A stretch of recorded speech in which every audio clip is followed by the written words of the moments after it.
Hello दोस्तों, मैं हूं आयुष कुमार और आज मैं आप सभी के सामने ज्योग्राफी का first lesson resources and developments के पूरे लाइन वाइज क्वेश्चंस को लेकर के आया हुआ हूं, जिसमें आप उसको पूरे अंदर से इसमें क्वेश्चन बनाया हुआ है और आप इसे आसानी से पढ़ सकते हैं।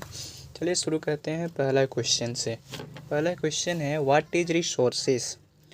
रिसोर्सेस का मतलब होता है संसाधन, यानी कि संसाधन क्या है। Everything available in our environment which can be used to satisfy our needs, provided it is technologically accessible, economically feasible, and culturally acceptable, can be termed as resources। यानी कि कोई भी चीज़ हमारे पर्यावरण में उपलब्ध हो, हर चीज़ जिसका उपयोग हमारी ज़रूरतों को पूरा करने के लिए किया जा सकता है, बशर्ते कि वह तकनीकी रूप से क्या हो, सुलभ हो, और आर्थिक रूप से व्यवहार्य में हो, और सांस्कृतिक रूप से स्वीकार्य किया जा सकता हो, उसे ही हम लोग संसाधन कह सकते हैं। दूसरा क्वेश्चन है, how has the resources been classified. यानी कि संसाधन जो हैं कैसे वर्गीकृत किए गए हुए हैं, कैसे उनको क्लासिफाई किया गया है। आंसर है इसका, the resources is classified as the first number one is on the basis of origin, that is biotic and abiotic, and second is on the basis of exhaustibility, that is renewable and non renewable। I dot E dots का मतलब होता है that is. Okay. Third number है on the basis of ownership, individual, community, national and international. और fourth number है basis of statue of department development, that is potential, developed, stock and reserves, जिसका मतलब होता है जो कि बेसिस ऑफ ओरिजिन यानी कि उत्पत्ति के आधार पर, और उत्पत्ति के आधार पर बायोटिक का मतलब होता है जैविक, और ये बायोटिक का मतलब होता है अजैविक। और एक्सहॉस्टिबिलिटी जो होता है समापन के आधार पर, यानी कि जो नवीकरण है और गैर नवीकरण है, रिन्यूएबल एंड नॉन रिन्यूएबल, इसका मतलब होता है। और दूसरा है ओनरशिप, यानी कि स्वामित्व के आधार पर ये किसको बिलोंग करता है। पहला है व्यक्ति, दूसरा है समुदाय को, कम्युनिटी का मतलब समुदाय होता है, नेशनल का मतलब सभी जानते हैं राष्ट्रीय, और इंटरनेशनल यानी कि अंतर्राष्ट्रीय। चौथा है basis of status of development, यानी कि विकास की स्थिति के आधार पर, यानी कि पहला जो है पोटेंशियल, संभावित, डेवलप यानी कि विकसित, स्टॉक यानी कि स्टॉक, और रिजर्व यानी कि जो भंडार है। और थर्ड नंबर क्वेश्चन पे आते हैं, what is biotic resources. Biotic resources क्या होते हैं। यानी कि बायोटिक रिसोर्सेस वैसे रिसोर्सेस होते हैं, यानी कि बायोटिक यानी कि अभी बताया मैंने जैविक रिसोर्सेस, कि जैविक रिसोर्सेस क्या होते हैं। तो जैविक रिसोर्सेस वो होते हैं the thing which are obtained from biosphere and have life such as example human beings, flora and fauna. यानी कि वह वस्तु जो जीवन मंडल में क्या हो, प्राप्त होती हो, जिसके अंदर जीवन हो, जैसे कि मनुष्य हो गया, वनस्पति हो गए, और जो भी जीव जंतु हैं वो हो गए। ये क्या है, बायोटिक रिसोर्सेस हैं। आइए अब आते हैं चौथे क्वेश्चन पे, what is abiotic resources. Abiotic resources यानी कि अजैविक संसाधन क्या है। The resources which can B renew, यानी कि ऐसे वस्तु जो जीवन, जो कि क्या हो सके, जो निर्जीव वस्तुओं से, सॉरी, द चौथा का आंसर है those things which are composed of non living things are called abiotic resources, जैसे कि रॉक्स हो गए और मिनरल्स हो गए। यानी कि वे वस्तुएं जो निर्जीव वस्तुएं से बनी हो, जैसे कि उन्हें ही हम लोग अजैविक वस्तुएं कहेंगे या संसाधन कहेंगे, जैसे कि चट्टान हो गया और खनिज हो गए। और पांचवा क्वेश्चन है व्हाट इज रिन्यूएबल रिसोर्सेस, यानी कि अक्षय संसाधन क्या हैं जो कि रिन्यू हो सकते हैं। वो है the resources which can be renew or produced by chemical process are known as renewable resources. यानी कि वैसे संसाधन जो रासायनिक प्रक्रिया द्वारा नवीकृत या फिर से उत्पन्न किया जा सकते हैं, उसे हम लोग नवीकरण संसाधन के रूप में जानते हैं। छठा क्वेश्चन है what is non renewable resources, यानी कि गैर नवीकरण संसाधन क्या है। ओके, तो those resources which can not be renew or takes millions of year in the formation are categorized as non renewable resources, यानी कि वैसे संसाधन जिनका नवीकरण नहीं हो पाता है या बनने में लाखों वर्ष से भी अधिक लगते हैं, उनको हम लोग गैर नवीकरण संसाधन के रूप में उनको कहते हैं या उनको छांटा गया है। सातवां क्वेश्चन है what is individual resources. Individual resources यानी कि व्यक्तिगत संसाधन क्या है। यानी कि those resources which are owned by individuals are categorized as individual resources, वे संसाधन जो व्यक्तियों के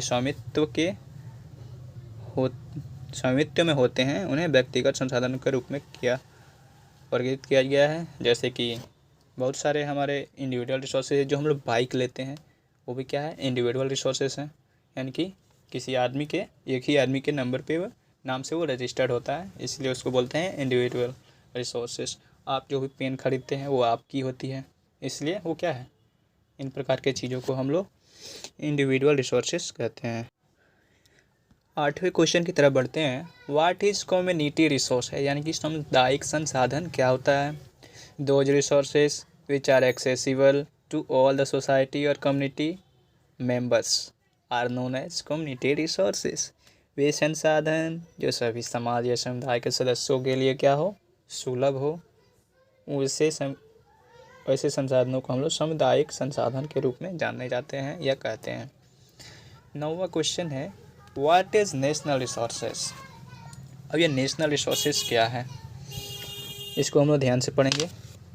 राष्ट्रीय संसाधन क्या है कि the resources belonging to a country or national are known as national resources, यानी कि जो भी किसी देश या राष्ट्रीय संबंधित संसाधनों के रूप में जो भी देश का होता है या देश से संबंधित होता है संसाधन, उसको हम लोग राष्ट्रीय संसाधन के रूप में जानते हैं। और जैसे कि रोड हो गया, road, canal, railways, water resources, forest, wild life, the political boundaries, ocean areas up to 12 nautical miles 90.2 kilometre from the coast termed as territorial water and resources there is belong to the nation, यानी कि राजनीतिक सीमाएं और जो समुद्र तट में से जो 12 समुद्री मील यानी कि 19.2 किलोमीटर तक के जो भी समुद्री क्षेत्र का जो प्रादेशिक जल होता है वो किस में आता है, राष्ट्रीय संसाधन में आता है। 10वां नंबर क्वेश्चन है व्हाट आर इंटरनेशनल रिसोर्सेज। आप लोग इसको आराम से वीडियो को रोक करके देख सकते हैं, और मैं इसका पूरा लिंक भी दे दूंगा आप लोग को, आप लोग इसको लिंक के द्वारा भी पढ़ सकते हैं। What are international resources, the oceanic resources beyond 200 km of the executive economic zone belong to open ocean and non-individual country can utilize this without the concurrence of international institution. These resources are found in the world or international are known as international resources, यानी कि जो भी संसाधन विश्व या अंतर्राष्ट्रीय में पाया जाए उसको हम लोग अंतर्राष्ट्रीय संसाधन के रूप में जानते हैं। और इसको आर्थिक क्षेत्र जो 200 किलोमीटर से अधिक के जो महासागर जो होते हैं संसाधन में, उस महासागरीय संसाधन जो होते हैं जो खुले महासागर की ओर होते हैं, और गैर देश जो होता है उसको बिना अंतर्राष्ट्रीय संस्था होते हैं, जो एक इंटरनेशनल कम्युनिटी वहाँ पर बैठाया गया होता है, जिसके जगह जैसे कि हम लोग को नेशनल्स में जो भी हम लोग का अधिकारी होते हैं उनसे हम लोग पूछ के कार्य करते हैं, वैसे ही इंटरनेशनल्स के जो भी संस्था होते हैं, मेंबर्स जो होते हैं, उनके बिना इजाज़त के कोई भी इनके महासागर जो हैं और जो भी इंटरनेशनल रिसोर्सेज हैं उनको कोई भी उसको उपयोग नहीं कर सकते हैं। चलिए 11वें नंबर क्वेश्चन पे चलते हैं। 11वें नंबर क्वेश्चन है what are potential resources. Potential यानी कि संभावित संसाधन क्या है। Okay, the resources which are found in region but have not been utilised at are known as potential resources.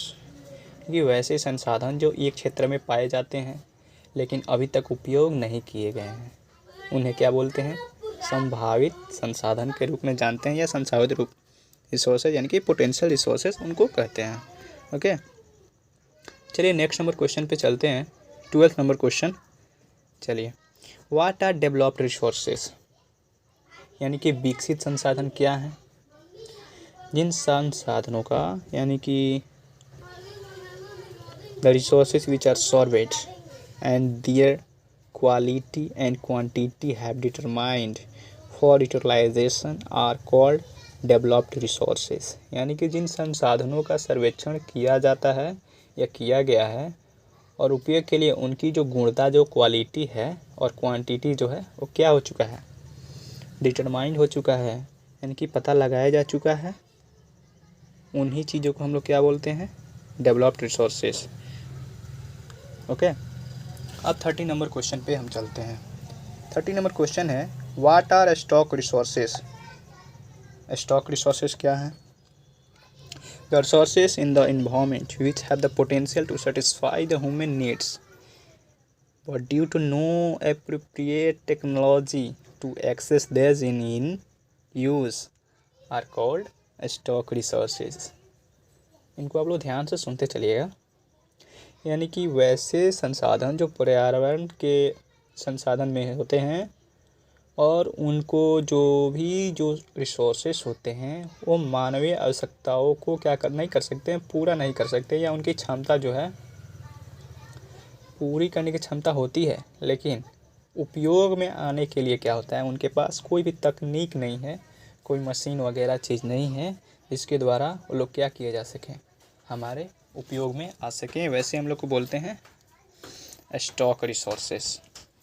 14 number question है, व्हाट आर रिजर्व रिसोर्सेस, यानी कि आरक्षित रिसोर्सेस, या जैसे कि हम लोग रिजर्व रिसोर्सेस बोलते हैं जब भी हम लोग कोई गाड़ी लेते हैं या कुछ भी जाते हैं तो रिजर्व करके जाते हैं, वैसे ही ये भी रिजर्व रिसोर्सेस हैं। Those resources which has put into use with the help of existing technical know how but their use has not been started and kept for future requirement are considered as reserve resources।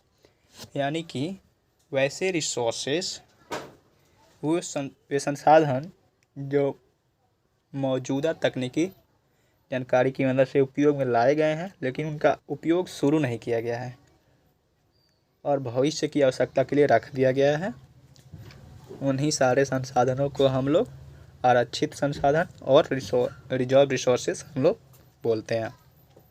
चलिए 15 number question पे आते हैं, what are sustainable development. अब ये sustainable development क्या है?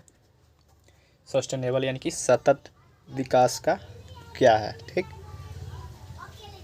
तो it's means, यानी कि सस्टेनेबल डेवलपमेंट का मतलब होता है means development should take place without damaging environment and the development should be done as the future generation can able to use these resources. यानी कि विकास का पर्यावरण का विकास होना चाहिए लेकिन पर्यावरण के बिना नुकसान पहुंचाए हुए होना चाहिए और इसे हमें अपने आने वाली पीढ़ी को उपयोग में ऐसा यूज करें कि उनके भी लिए कुछ बच जाए और वो भी हमारे संसाधनों को प्रयोग कर सकें।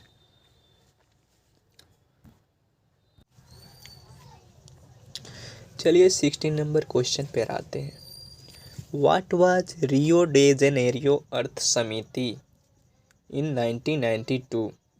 सबसे पहले आप ये भी जान लेंगे कि रियो डे जेनेरियो जो अर्थ समिति जो था वो कब हुआ था? वो हुआ था इन 1992 इन जून।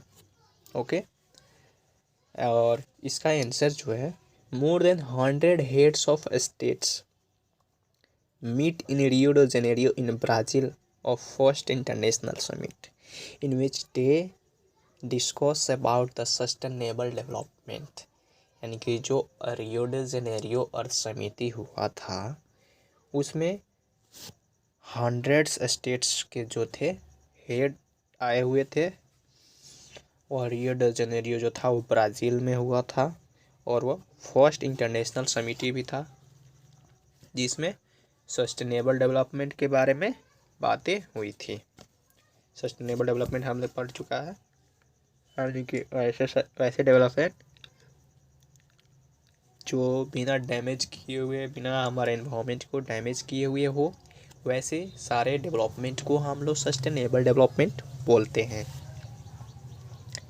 अब 17 नंबर क्वेश्चन क्या बोलता है, देखिए, what does the Rio de Janeiro adopt for sustainable development. यानी कि सस्टेनेबल डेवलपमेंट के लिए रियो डी जेनेरियो ने क्या अपनाया। रियो डी जेनेरियो जो था वो एजेंडा 21 को अपनाया हुआ है, जिसमें एजेंडा 20 जो है, आगे पढ़ते हैं, 18 नंबर क्वेश्चन में दिया हुआ है, व्हाट इज एजेंडा 21। एजेंडा 21 है क्या, चलिए इसको भी देखते हैं। ये है, it is the declaration signed by world leaders in 1992 at United Nations Conference on Environment and Development, जो कि इसका इसका शॉर्ट फॉर्म में है यूएनसीडी। यूएनसीडी का आप लोग फुल फॉर्म भी जान लेंगे तो बहुत ही अच्छा ही रहेगा आपके एग्जाम्स के लिए। It's aim was to achieve global sustainable development. It is an agenda to combat environment damage, poverty, disease through global cooperation on common interest, mutual needs and shared responsibilities। Okay, चलिए इसके मतलब को भी समझ लेते हैं। यानी कि जो एजेंडा 21 जो है, यानी कि वर्ल्ड के लीडर्स जो थे, दुनिया में के जो लीडर्स वगैरह थे, उन्होंने आकर के एजेंडा 21 को हस्ताक्षरित किया, इसको डिक्लेयर्ड किया और इसका घोषणा किया मतलब। और इसका जो उद्देश्य था वह यह था कि वह वैश्विक सतत विकास हासिल करना था और उसके साथ साथ जो आपसी ज़रूरतें थी और जो सहयोग के माध्यम से जो भी हमारे पास जो पर्यावरणित और क्षति हुई थी, बहुत सारी गरीबी बीमारी से निपटने का, वो क्या था, एक प्रकार का एजेंडा था।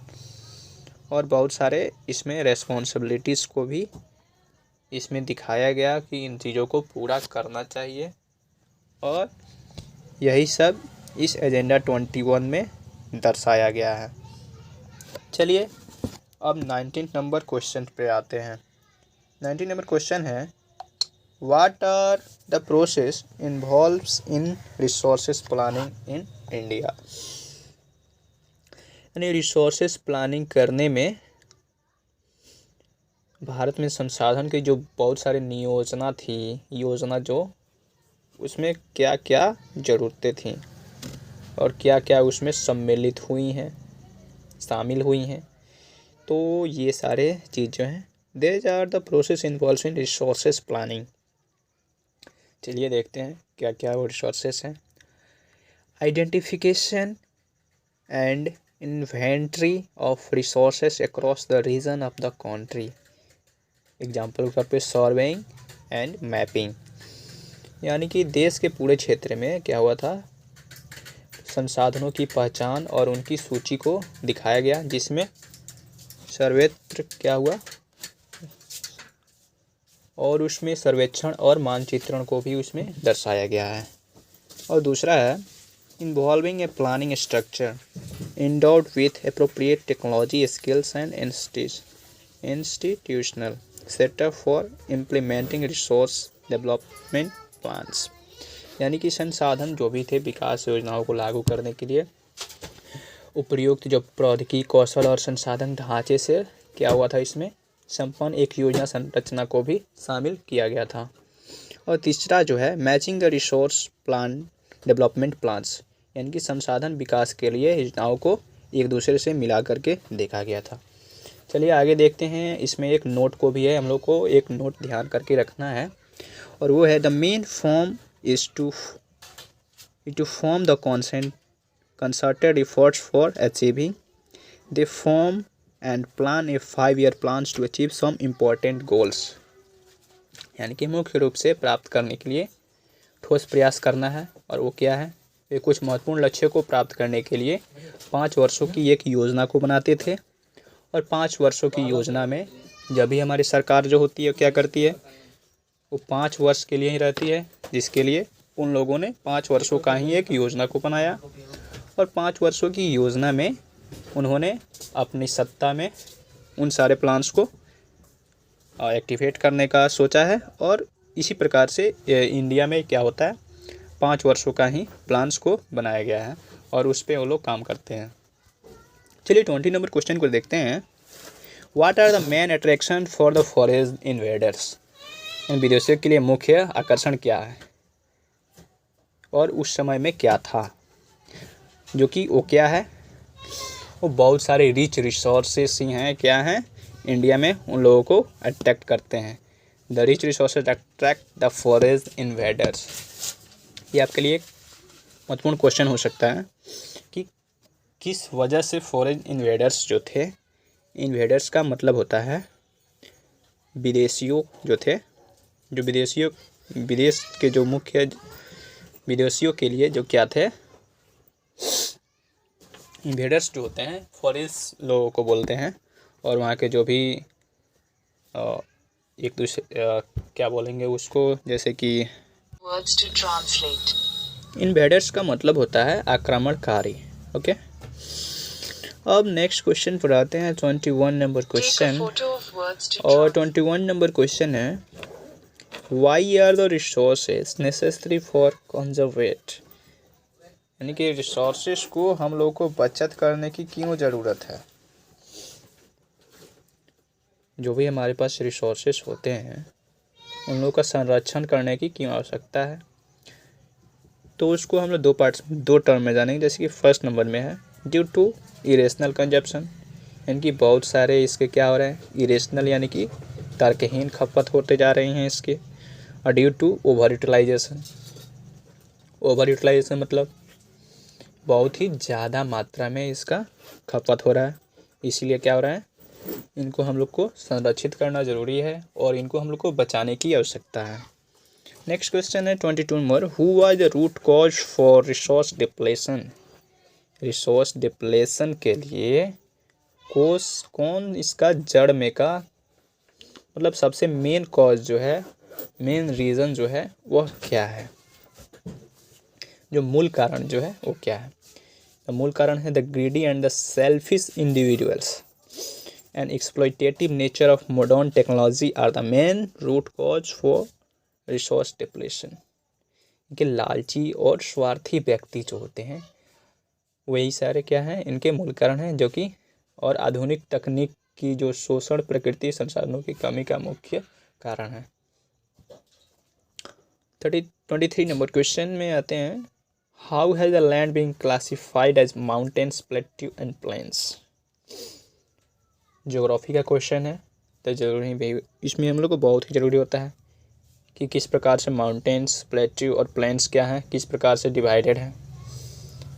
तो इसमें हम लोग देखते हैं माउंटेन्स जो है 20% में है माउंटेन, प्लेट्यू है 27% में, और जो प्लेन्स जो हैं 43%। माउंटेन्स मतलब हम लोग जानते हैं पहाड़ होता है, और प्लेट्यू यानी कि पठार, और जो प्लेन्स यानी कि जो मैदानी इलाके हैं वो सारे हैं प्लेन्स। ओके, अब नेक्स्ट नंबर पे आते हैं, how is land A resource? Land जो है, ये ज़मीन जो है एक संसाधन कैसे है? तो इसके आंसर जान लेते हैं। Land is a natural resource of utmost importance, देखिए यह एक प्राकृतिक वनस्पति का समर्थन करता है, जैसे कि wild life, it supports natural vegetation. दूसरा है वाइल्ड लाइफ, इकोनॉमिक एक्टिविटीज़, और उसके साथ साथ land is an asset of a finite magnitude, यानी कि भूमि जो है एक समिति में सीमित मतलब परिमाण की संपत्ति है, यानी कि उसमें एक मात्र ऐसा मतलब उसमें गिने चुने ऐसा नहीं है कि फाइनाइट्स का मतलब होता है बिल्कुल ही गिने चुने या एक मात्रा में, यानी कि जो मैग्नीट्यूड और जो भी है वो क्या है, सीमित मात्रा में ही है और वो ज़्यादा नहीं है, इसलिए हम लोग क्या कर सकते हैं, उसको ज़्यादा यूज नहीं कर सकते हैं। ओके, चलिए 15 नंबर क्वेश्चन पर आते हैं। How does the land utilize as resource. Land is, जो भूमि जो है उसको हम लोग संसाधन के रूप में कैसे उपयोग कर सकते हैं। Okay, the lands are use for the flowing purposes. जैसे कि हम लोग जानते हैं लैंड किस प्रकार से, हम लोग लैंड को किस पे यूज कर सकते हैं, जैसे कि फॉरेस्ट हो गया, cultivation, building, roads, factories, grazing lands, tree crops, ये सब क्या है, वन है। खेती, भवन बनाने के लिए, अपने घर बनाने के लिए, रोड्स बनाने के लिए, सड़कें बनाने के लिए, फैक्ट्रीज, कारखाने बनाने के लिए, और उसके साथ साथ ग्रेजिंग लैंड्स इनकी चरागाह बनाने के लिए, यहाँ पे गाय बकरियाँ चरते हैं वैसे के लिए, या ट्री क्रॉप्स के लिए, पेड़ों की फसलें बनाने के लिए। इन सारी चीज़ों के लिए कैसे कर सकते हैं, हम लोग लैंड को क्या कर सकते हैं, यूज कर सकते हैं। ओके, चलिए हम लोग ऊपर आ गए हैं, नीचे आते हैं। और ये हमारा है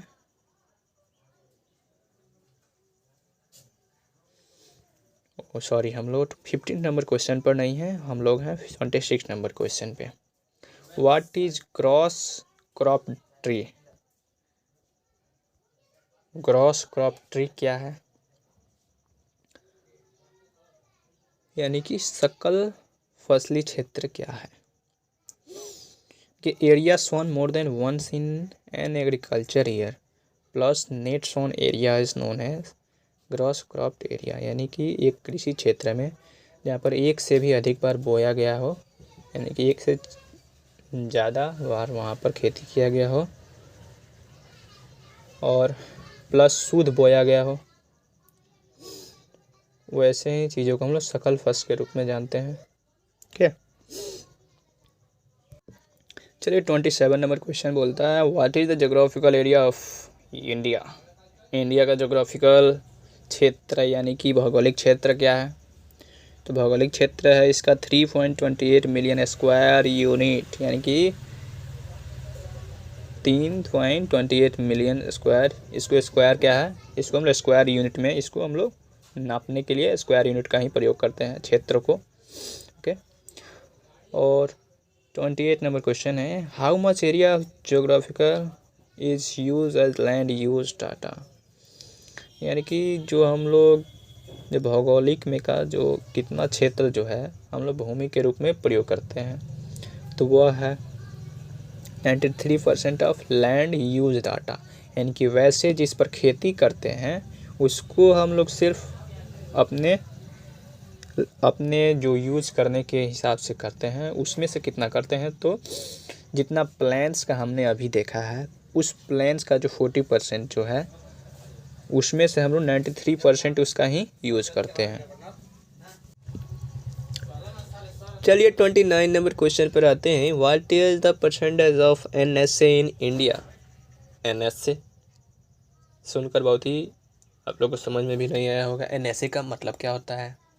तो जान लीजिए कि NSA जो होता है नेट सोन एरिया होता है, और इसको आप लोगों ने चैप्टर में पढ़ा भी होगा। तो नेट सोन एरिया जो है वो कितना परसेंटेज इंडिया में है, तो वो है 54%, जिसको हम लोग नेट सोन एरिया के रूप में भी जानते हैं।